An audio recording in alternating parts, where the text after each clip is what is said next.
Today I'm going to be making a clay pot. Before we get started, you're going to need a workspace that you don't mind getting dirty. Oven-baked clay.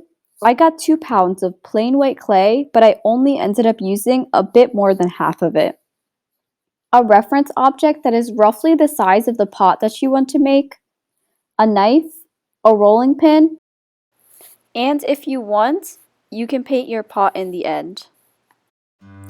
Once you get all of your materials together, you'll want to start off by taking your clay and unpackaging it. I took a small piece of my clay and created a circular base that is roughly the size of my reference object, which is the glass. I also decided to use the glass as a rolling pin as the clay tends to get your work surface and rolling pin dirty. I started off by creating the walls of the pot.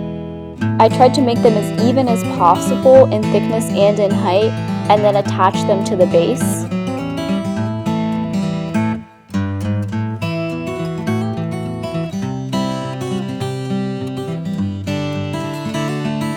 Then I continued this process to make the pot taller until I reached the desired height and thickness for my pot.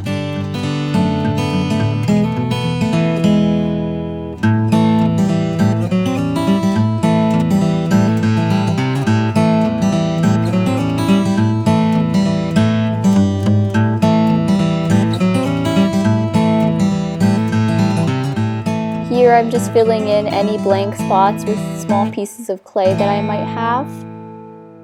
And then in the end I continue to shape my pot with my hands to ensure that there were no cracks, holes, or uneven parts. And then here is my final pot before I put it in the oven. Then go ahead and bake your pot at 270 degrees Fahrenheit or according to the instructions on the clay that you bought.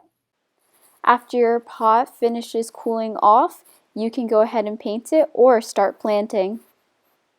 Thanks for watching!